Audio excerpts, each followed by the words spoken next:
Holy shit, the Jazz almost choked this game. Also, what the fucking officials? Like, a pitcher foul on Royce O'Neal was called back, and you allowed it to come back. Buddy, no one gives a shit about the Suns, and no one gives a shit about the Jazz, but I'm one of the only people that give a shit about the Jazz. Well, at least we won in overtime, but still.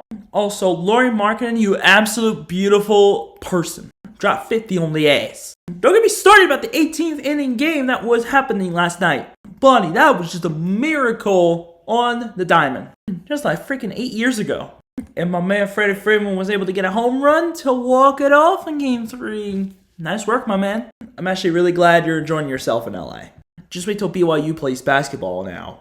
It's like in a couple weeks. Ladies and gentlemen, welcome back to Grizzly Talks Football. I'm the Grizz, and ladies and gentlemen, we got Week 8 NFL reactions. As always, I'll leave the Season 2 playlist in the description, so you can go click that link, so you can view every episode in that episode in the season so far, so you can catch up, and you also have it for future episodes as well.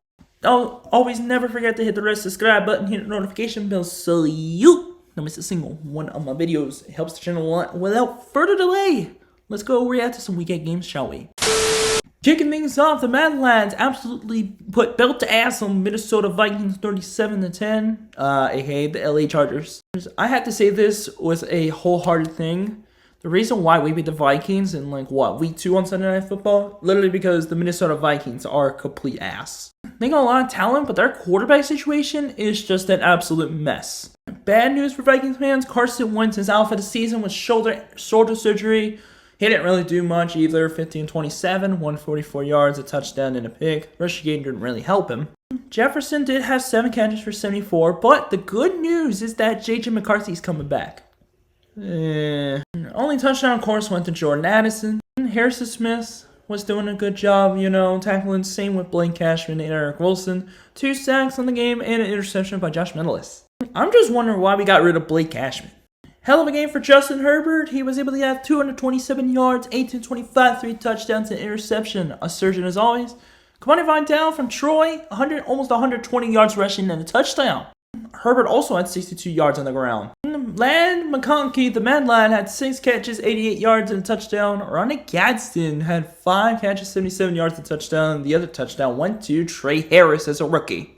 And my man Johnston only had a total of 0 targets. Hell of a game for the Chargers defense, actually, too. 5 sacks, including 2 from Eboigbe. I don't know how you say it. I probably butchered that. RJ Mickens also had the only interception on Wentz.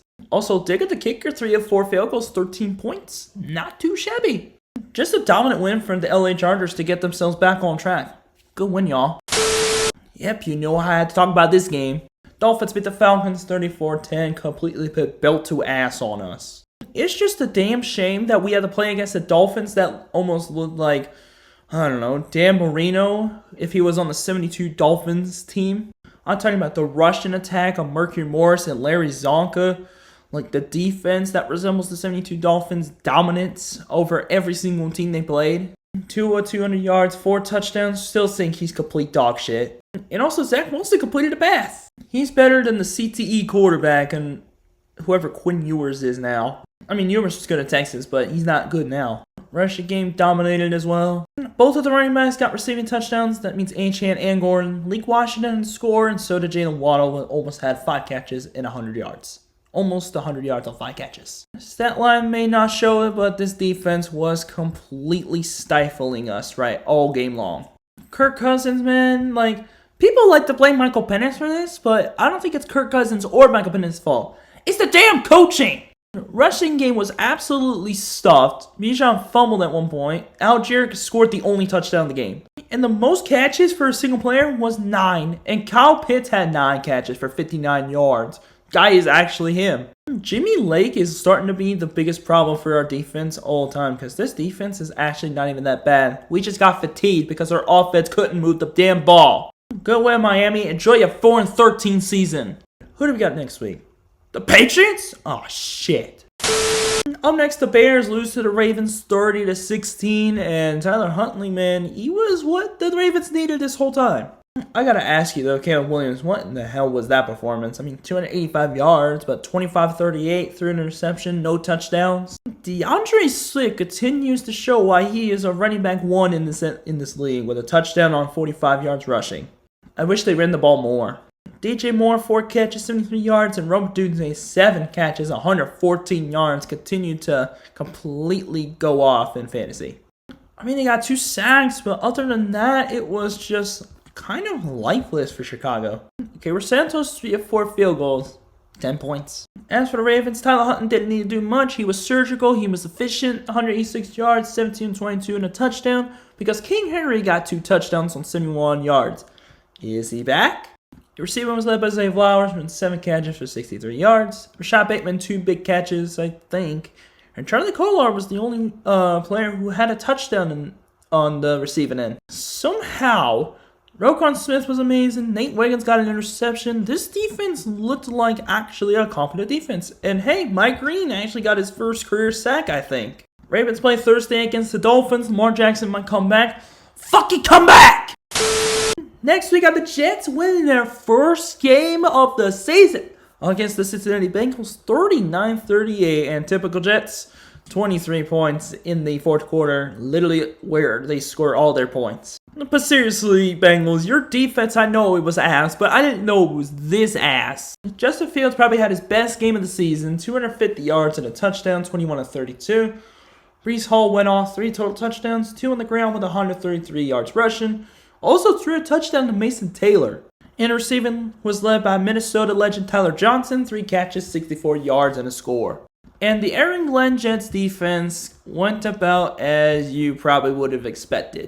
I mean, the offense was actually good too. Like Joe Flacco, 223 yards, 2 touchdowns through the air, 1 on the ground.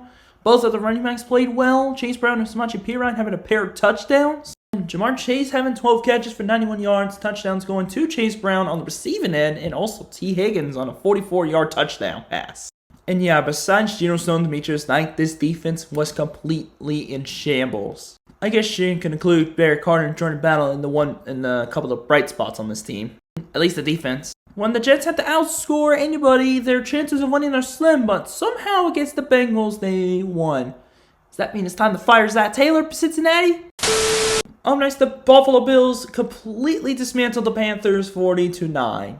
I'm glad the Bills exposed the Panthers for the frauds they are. And we're somehow still behind them in the division. Fuck off. Hell of a game for the offense. Definitely the bounce back they needed. Josh Allen was surgical and efficient. 12-19, 163 yards and a touchdown pass. Also ran for 2 touchdowns. James Cook went off 216 rushing yards and 2 touchdowns. He is officially back. Khalil Shakir caught the only touchdown with 6 catches for 88 yards. Dalton Kincaid only had 1 catch. The most catches for a tight end was 2. So, yeah, targeted Khalil Shakir pretty much all game long. And also, James Cook was just too much of a beast. And holy cow, 7 sacks for the Bills defense. And also an interception from AJ Epinesa. This was just a dominant game from start to finish for Buffalo. For Carolina, Dalton threw an interception. He was just awful. Bryce Young's injury is definitely affecting the Panthers for the worst. Chuba Hubbard had a rushing touchdown at the end of the game. It was a garbage time. Rico Dowdle only carried the ball 8 times, and he had 6.8 yards to carry. Yikes. T-Mac had 7 catches for 99 yards in the game. Other than the 2 sacks and also Christian Roseboom completely popping off. Yeah, defense just pretty much got toasted by James Cook all game. I knew you guys were a good team. Tyler Buffalo, by the way, not you Carolina. You guys are frauds. Next, the honestly unexpected result, in my opinion, the Texans beat the 49ers 26-15. Where could we play this 49ers team? Same performance Matt Jones had against us, but with the run defense to be able to stop Matt Jones and Christian McCaffrey from doing anything on the ground. Matt Jones had almost 200 yards, 2 touchdowns, and an interception. Yeah, rushing game, of course, was absolutely stuffed. Touchdowns went to George Kittle, who had 4 catches for 43 yards, and Jay Tonjes. Dude, like, Tonjes, even with George Kittle back, he always finds a way to contribute, and I'm just so proud of him, man. Coming out of nowhere. Only real highlight, really, was D. Winters, Malik Mustafa going off, same with Upton Stout. Interception by Charles Lenoir. That was pretty much it. Also, I don't know who Tatum Bethune is, but he's actually getting involved with 14 total tackles. You can only stop the Stroud, though, for only just a little bit of time. 30 of 39, 318 yards, 2 touchdowns, and an interception. Woody Marks led rushing with 62 yards. Rushing game was actually pretty solid. Xavier Hutchinson had a touchdown, so did Jaden Higgins. Very nice stuff. God, these Iowa State receivers going off for Houston. 2 sacks in the game, interception by Kamari Lassiter. Defense needed to do its job, and that's exactly what they did. Oh, hey, call me favorite, nice 4 for 4. Houston struggled the beginning of the season, but pretty big win here. Up next, we got the Browns losing badly to the Patriots, 32-13. Remember when we all thought the Browns could actually beat the Patriots at the end of the first quarter? When Drake May threw an interception to Carson Schwessinger? Oh, but then he got hurt.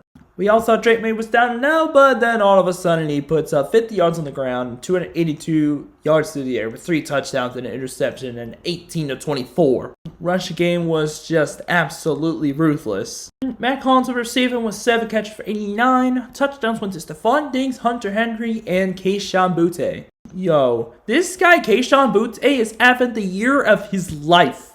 I'm not serious. This guy has 23 catches, 400 plus yards, and 5 touchdowns. Look up his stats. Very solid game for the defense, a sack, but also 2 interceptions, and Spillane, 14 total tackles and a pick. What a game for him. As for the Browns, I'm sick of these people asking for Shedeur Sanders when he would actually do even worse than Gabriel. You really think Shedeur's going to do anything against that Patriots defense? Tell me with straight face that he would right now. Exactly, you can't. 156 yards, at least he got 2 touchdowns even though he had 2 picks. Rushing game didn't help him whatsoever. And of course he threw to his tight ends for touchdowns, Harold Finn, and turned it into an absolute dog of a tight end. 6 catches for 62 yards and a score. Told you this guy was a sleeper pick. But goddamn, this guy absolutely wreaked havoc. Myles Garrett, 5 sacks on the game. Then he slammed his helmet when they were losing the game in a blowout fashion, and I wouldn't blame him. But this is on you, Myles. Could have went to a Super Bowl team like the Commanders or Lions. Could have had that huge impact there with them, but you decided to take a huge pay raise, for the team that's been sneaking it up almost every year. And now you're stuck with the inevitable. The inevitable top 10 draft pick that's going to come when playing with the Browns. Up next, the rematch between the Giants and the Eagles comes up. Philadelphia 38-20. In unfortunate news, Cam Scadaboo completely destroyed his ankle, and it looks to be he's out for the season. But his surgery did go well, which is a damn miracle. I mean, Jackson Dart had a pretty decent game. Like, he got 2 total touchdowns, 200 yards passing. But yeah, it was just defense just couldn't stop a fly. Scadaboo caught the only touchdown pass of the game, but then of course the injury happened. And now I'm down to 2 healthy running backs. Bijan, who had an absolute terrible game against Miami, and David Monty, who was on bye last week. Or at least in week 8. I mean, 4 sacks isn't what you would call terrible, but not exactly game-changing sacks either. But let me tell you something, though. This was the game that Eagles needed to dominate, and they did just that. Jalen Hurts, 179 yards, 4 touchdowns, 15-20. He was efficient. He was surgical. Oh, but Jalen Hurts can't pass, though. That's what y'all sound like. But the rushing game was just the absolute story of the game. Saquon, 150 yards rushing and a touchdown. Also had a receiving touchdown, if we take a look. Yeah. And also, Tank Bigsby had 100 rushing yards. By the way, also Dallas Goedert 2 touchdowns. Jahan Dotson had a 40-yard touchdown, but we need to ban the touch push right now. Giants recovered a fumble from Jalen Hurts, but they called it back because they blew the play dead. If the officials can't officiate the play right, then get rid of this fucking play. I'm about sick and tired of defending it now. 5 sacks in the game for the Eagles, and yeah, Jalen Carter's back, and he made a big difference in this game against the Giants. Eagles finally came out to play as soon as Jalen Carter came back. Going to the 4 o'clock games, the Bucks absolutely put BTA on the Saints 23-3. I was really hoping for the meteor. Never happened. And for some reason, this was an absolute ugly game offensively. I mean, aside from a Sean Tucker touchdown. But yeah, this was just not Baker Mayfield's best game at all. Only 152 yards, 15-24. His best receiver, or at least for yards-wise, was Tess Johnson with 5 catches for 43. But that's when the defense had to show up. 5 sacks total, interceptions by Anthony Nelson and Winfield. I think there was a third one by somebody. Yeah. Somebody had, oh yeah, it was Anthony Nelson that had an interception. He returned that for a score. Spencer Rattler, I think the dream season for Spencer Rattler is over. Tyler Shough also got some time, but didn't do much else either. In the rushing game, completely abysmal. Leading catcher was Rashid Shaheed, who had 9 catches for 75 yards, and I also heard that Alvin Kamara and Chris Olave actually do not want to leave New Orleans. Yeah, they just straight up said they're not planning to go anywhere. They must know something that we don't. Please tell me it's terrible things. 3 sacks on the game, but I want to give a shout out to Chase Young. 1.5 sacks. I think he forced a fumble and recovered one as well. Heck of a game for him. And Blake Group had the only points for the Saints in this game. Congrats, Bucks. You beat a lifeless Saints team. Now go fuck yourself. Also, Todd Bowles, you are the worst head coach behind Kellen Moore in the NFC South. Next up, we got the Titans getting absolutely demolished by the Colts, 38-14. Didn't see that coming. Cam Ward, 259 yards, 22-38. He threw a touchdown, also threw an interception. Ty J. Spears, touchdown run, 6 yards to carry? Is he here? Also, where did Shamir Dyke come from? This guy came out of nowhere to put up 7 catches for 93 yards in this game. And also the touchdown went to Gunnar Helm, the tight end. Other than the 3 sacks, this defense was just abysmal. I mean, when you are playing Daniel Jones and Jonathan Taylor in the same offense, you know that will happen to people. Well, Daniel Jones was surgical as well. Very impressive quarterback. 21 of 29, 272 yards, 3 touchdowns. Jonathan Taylor, 150 rushing yards and 2 touchdowns. I will say this is the best running back in the NFL right now. Touchdown passes went to, of course, Jonathan Taylor had his 3rd touchdown through the air. Josh Downs had a touchdown, so did Michael Pittman, 8 catches for 95. 4 sacks and an interception, but other than that, they've just been getting stop after stop when they needed to. Just an absolute nightmare for Tennessee fans, an absolute miracle that the Colts are still the number 1 team in the AFC right now. Up next, the Dallas defense absolutely get cucked by the Broncos, 44-24, and guess what? The Broncos are still number 1 in the AFC West. I never would have thought I'd see the day that Denver gets back to the top of the division again. Despite the lack of production in the rushing game, he was able to get 2 touchdowns so far as Javonte Williams, but yeah, Dak, 2 interceptions, Joe Mills for a touchdown pass? But seriously, guys, you need to stop disrespecting Dak, because this guy is a good quarterback, and people just discredit him for everything. He's just a great quarterback, he just played against a good defense this game. CeeDee Lamb's really good with 7 catches for 74 yards. Tolbert had a touchdown. George Pickens, man, this guy is starting to grow on me because this guy has been absolutely electric this year. The only highlight for the Dallas defense that I could find was that Trickwise Bridges interception. Bridges getting picks. QJB, maybe? But just a dominant offensive performance for the Broncos. 4 touchdowns, interception, 250 yards. For Bo Nix, 19-29. J.K. Dobbins, 2nd time this season getting 100 yards. 2 touchdown runs for R.J. Harvey, and he also had a receiving touchdown. This guy is here. Welcome to the league, R.J. What a breakout performance for you. And also, Troy Franklin, you have officially arrived. Pat Bryant also had a touchdown, and Franklin had 2 of them. 2 sacks and 2 picks for this Broncos defense, including one from John A. Barron.